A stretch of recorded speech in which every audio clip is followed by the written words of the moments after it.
नमस्कार है जी। वणक्कम भी है जी ते सत श्री अकाल भी है जी। कैसे हैं आप सब लोग? अभी भी सपने में वो आपको सुपर रेट्स दिखाई देती हैं या नहीं? मुझे तो आती हैं यार।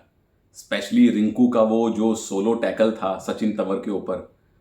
मंजीत ने भी लगभग ऐसा, सुरजीत ने तकरीबन ऐसा किया था, मंजीत ने भी किया था पवन के ऊपर, पवन ने भी किया था रोहित कुमार के ऊपर। कितने शानदार टैकल्स हमने देखे हैं, रेड्स भी देखी हैं, लेकिन टैकल चूंकि मेरे सपने में काफी समय से आ रहे हैं तो मैंने सोचा क्यों ना कुछ बेहतरीन डिफेंडर्स की लिस्ट आपके सामने शेयर करूं, डिफेंडर्स का नाम आपसे शेयर करूं जिन्होंने सीजन 8 में हमें प्रभावित किया। वो डिफेंडर जो या तो पहली बार खेल रहे थे या जिन्होंने पहली बार इंपैक्ट छोड़ा। खेल पहले भी रहे थे पर असर उन्होंने पहली बार दिखाया वीवो प्रो कबड्डी के सीजन 8 में। पहली बात तो पटना की होनी चाहिए जिनका डिफेंस इस सीजन में सर्वश्रेष्ठ रहा। अगेन मैं ज्यादा नंबर्स पे नहीं जाऊंगा, नंबर आप देख सकेंगे साथ के साथ आते रहेंगे, लेकिन मैं ज्यादा नंबर्स पे नहीं जा रहा। नंबर्स के अनुसार मैंने डिफेंडर नहीं चुने, मैंने इंपैक्ट, प्रभाव, स्किल्स और भविष्य कैसा लगता है उनके आधार पर इन डिफेंडर्स का नाम लिया है। पटना के तो चारों डिफेंडर इस सूची में आएंगे। नंबर 1 डिफेंडर जो लीग के रहे मोहम्मद रेजा शादलू चिया ने। शुरुआत में तो हम भी उनको मोहम्मद रेजा चिया ने कहते रहे, लेकिन बाद में मिराज शेख ने बताया कि चिया ने उनके गांव का नाम है, मोहम्मद रेजा फैमिली नेम है, शादलू इनका फर्स्ट नेम है। लेफ्ट कॉर्नर पटना पायरेट्स के, पहला सीजन उनका, और जो कॉन्फिडेंस, जो अग्रेशन, जो आग अंदर से धधकती हुई शादलू ने दिखाई है, ठीक 2-3 सीजन पहले वाले फजल अत्रा चली की याद आ गई। फजल जब इनकी उम्र के थे या ये तकरीबन मतलब अभी से ज्यादा यंग थे, तो जो अग्रेशन आग फजल दिखाया करते थे ठीक वैसी शादलू के अंदर है। दूसरी बात, स्किल्स में जो वैरायटी है। लेफ्ट कॉर्नर के तौर पे आपसे एंकल होल्ड की या डाइव की या चेन टैकल की उम्मीद होती है, लेकिन ये भाई साहब कवर वाला काम भी करते हैं, ब्लॉक भी करते हैं, डैश भी करते हैं, कंप्लीट ऑलराउंड डिफेंडर हैं। राइट कॉर्नर पे इनके कौन है? सुनील कुमार। सुनील नाम के लोग वैसे ही आप लोगों के प्यारे होते हैं, थैंक यू। लेकिन ये वाले सुनील जो पहले हरियाणा में थे, 3-4 सीजन से लगातार खेल रहे हैं, इस बार सबसे ज्यादा इंपैक्ट सुनील ने छोड़ा अपने पिछले सारे सीजन्स की तुलना में। फिर कवर्स में आ जाइए, नीरज कुमार राइट कवर खेलते हैं और नीरज भी एक अनुभवी डिफेंडर्स की सूची में आते हैं। पर अगेन मेरे लिए आंकड़े भले ही कुछ, मैंने पुरानी सीजन के आंकड़े टटोले नहीं हैं, इस सीजन के आंकड़े भी नीरज के हमें प्रभावित करते हैं। और उनका जो इंपैक्ट था राइट रेडर्स को रोकने का, शादलू के साथ जो उनका कॉम्बिनेशन था, क्लास था। और नीरज ने एक और काम किया था, कई बार वो सेंटर के खिलाड़ी को साइड में धकिया कर चेन बना लिया करते थे सचिन चंद्रशेखर के साथ। सचिन का पहला सीजन है, लेफ्ट कवर खेल रहे थे, तो या तो राइट कॉर्नर के साथ सुनील के साथ उनका कॉम्बिनेशन बनता था, या कई बार नीरज के साथ वो चेन में आते थे और रेडर्स को डैश किया करते थे, राइट रेडर्स को भी और लेफ्ट रेडर्स को भी। कंप्लीट ऑलराउंड डिफेंडर की तरह साजिन चंद्रशेखर खेले और हमें ऐसा लगा ही नहीं कि साजिन चंद्रशेखर का ये पहला सीजन है। तो पटना की जो इस सीजन में कामयाबी रही है सीजन 8 में, उसके पीछे ये बैकबोन थी इन चारों डिफेंडर्स की। पटना की बात हो गई तो थोड़ा सा दक्षिण में चलते हैं। जो लगातार नंबर 1 डिफेंडर रहे बहुत लंबे समय तक, सागर राठी राइट कॉर्नर। पहले उनके कैप्टन सुरजीत नंबर 1 थे, सागर नंबर 2 और नंबर 3 पर थे। पर जैसे ही सुरजीत की फॉर्म थोड़ी डिप हुई, सागर एकदम से उछलकर सागर में से मोती की तरह निकले। इससे पहले भी सागर खेले हैं, ये उनका दूसरा सीजन था, लेकिन इस सीजन में सागर का प्रभाव चकित कर देने वाला था। लगातार कई हफ्तों तक अगर ऑरेंज स्लीव आपके बाजू पर रहती है तो पता चलता है कि कितनी प्रतिभा है। आप एंकल होल्ड करते हैं, डाइव लगाते हैं, राइट कॉर्नर से लेफ्ट कॉर्नर तक जाकर ये डैश कर दिया करते थे। आखिर के 2-3 मैचेस में इनका प्रदर्शन भी फीका रहा, लेकिन ओवरऑल सागर ने इस सीजन को अपने लिए पूरी तरह से यादगार बनाया। सागर की बात हुई है तो थोड़ा उत्तर की फ्लाइट लेते हैं। सागर चूंकि रहने वाले हरियाणा के हैं तो हरियाणा स्टीलर्स की बात कर लें। हरियाणा ने 2 नए डिफेंडर इस बार हमें दिए, दोनों कवर में हैं, दोनों चेन बनाकर खेलते हैं। नाम आप जानते हैं, जयदीप लेफ्ट कवर, जिनका अगेन पहला सीजन था।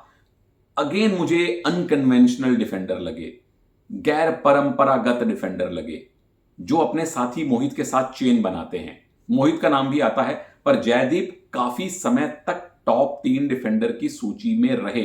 आंकड़े उनके अगर आप देखेंगे जबरदस्त आंकड़े हैं। पहले टॉप 3 में नहीं थे, दूसरे फेज में, दूसरे हाफ में वो टॉप 10 डिफेंडर्स की सूची में आए और बहुत ही अच्छा उनका सीजन रहा। और वही जो काम सुनील प्रवेश गुजरात के लिए लगातार करते हैं, जयदीप और मोहित की जोड़ी ने हरियाणा के लिए किया। तो ये राकेश कुमार जी का हमें तोहफा था, जयदीप और मोहित की जोड़ी जो लगातार इस सीजन में विरोधी रेडर्स को परेशान करती रही। तोहफे और भी हमें मिले। राकेश जी के परम मित्र हैं अनूप कुमार, उन्होंने इस बार 2 और हमें शाहकार दिए। असलम मोहित अगर रेडिंग में दिए या ऑलराउंडर्स के तौर पे दिए तो उनके राइट कॉर्नर सोमवीर। अब हमारी उम्मीद ये थी कि चूंकि विशाल भारद्वाज लेफ्ट कॉर्नर पर पहली चॉइस हैं, तो राइट कॉर्नर पर उन्हीं के स्टेटमेंट बलदेव रहेंगे।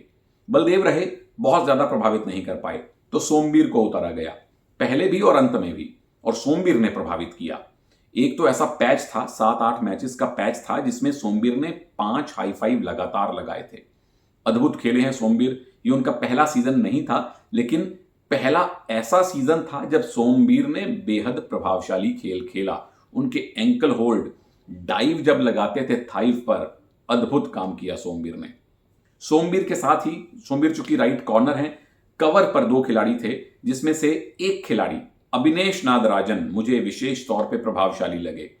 सीजन के पहले हाफ में ज्यादा प्रभाव था, दूसरे हाफ में थोड़ा सा उनका प्रदर्शन नीचे जरूर आया, लेकिन ओवरऑल इंपैक्ट जो था लेफ्ट रेडर्स के सामने, ये अभिनेश और संकेत चेन में भी आते थे। अभिनेश सोमवीर के साथ भी बहुत अच्छा कॉम्बिनेशन बनाते थे, और जो डैश इनके थे, कई बार एडवांस डैश भी मारा करते थे कंधे से पकड़ के। अद्भुत और कमाल का भविष्य मुझे अभिनेश नादराजन भी लगते हैं, सोमवीर भी लगते हैं। अगली टीम की अगर मैं बात करूं, पटना की, पुनेरी पलटन की बात हो रही है, तो अगेन सीधा महाराष्ट्र में ही चलते हैं। यू मुंबा, 2 खिलाड़ी, दोनों राइट के खिलाड़ी, बहुत प्रभावित किया। एक तो हमारे highly classy Rinku, HC Rinku right corner, दूसरे राइट कवर राहुल सेठपाल।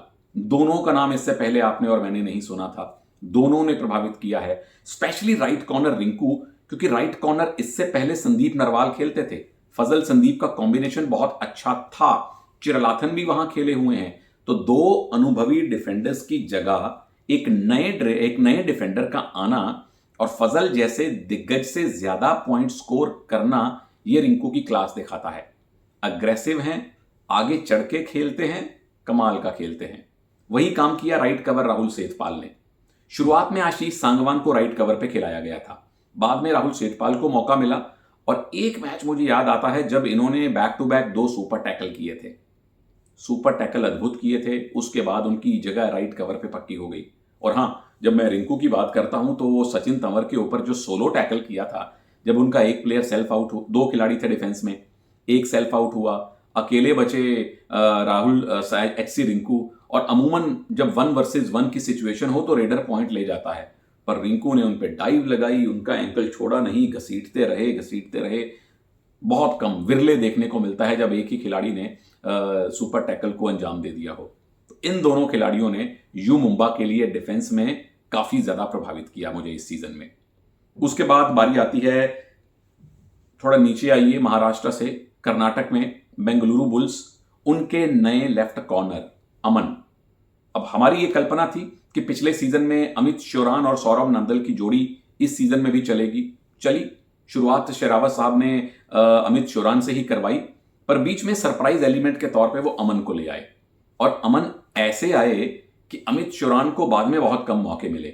अब जयदीप भी इनकी टीम में थे, वो पटना वाले अनुभवी लेफ्ट कॉर्नर, उनको भी मौके मिले, पर ज्यादा मौके इस सीजन में बुल्स के लिए लेफ्ट कॉर्नर पर अमन को मिले। और जो रेडर उनके सामने बोनस की ट्राई करते थे, अमन का एंकल होल्ड, इतनी मजबूत ग्रिप कि राइट का सपोर्ट लेट भी आया तो भी अमन के टैकल कामयाब होते थे।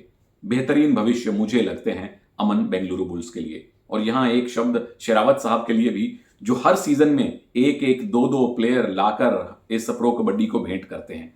जैसे रीडिंग में वो भरत को लेके आए, डिफेंस में अमन को लेके आए। बात करते हैं, थोड़ा ऊपर जाते हैं, शेरावत साहब के एक परम शिष्य जो कोच हैं जयपुर पिंक पैंथर्स के, संजीव बालियान। तो उनकी, संजीव बालियान साहब की जयपुर की बात करूं तो राइट कॉर्नर पर साहुल कुमार, काफी प्रभावशाली दिखे। उनको मौका इसलिए मिला कि अमित हुड्डा चोटिल हो गए। अब अमित हुड्डा और संदीप ढुल की जोड़ी पिछले सीजन में कमाल खेली थी, इस सीजन की शुरुआत भी इसी जोड़ी ने की थी सीजन 8 की, लेकिन अमित हुड्डा चोटिल होकर जब बाहर हुए तो साहुल को अवसर मिला। एक मैच में मुझे याद है उन्होंने 8 पॉइंट लिए थे, वहीं से उनको उड़ान मिली, वहीं से उनको कॉन्फिडेंस मिला। चिरलाथन भी इस टीम का हिस्सा थे, पर साहुल को अवसर मिला राइट कॉर्नर पर और उन्होंने उस अवसर को अच्छी तरह से कैश करवाया है। ये सारे डिफेंडर ऐसे थे जो मुझे सीजन 8 में लगा जिनका पहला सीजन है या जो पहली बार प्रभाव छोड़ने में कामयाब हुए, जिन्होंने मुझे प्रभावित किया है। आप लोगों को किन किन डिफेंडर्स ने प्रभावित किया, जो नाम मेरी इस सूची में नहीं थे, इस वीडियो में नहीं थे, कमेंट सेक्शन आप ही का है, वीडियो भी आप ही का है। खुल के अपनी राय व्यक्त कीजिए और सुझाव भी व्यक्त कीजिए कि और किन किन मुद्दों पे आप मुझसे सुनना चाहते हैं, वीडियोस देखना चाहते हैं। प्यार और संवाद बना हुआ है, आगे भी बना रहेगा, ऐसी आशा है। जय हिंद।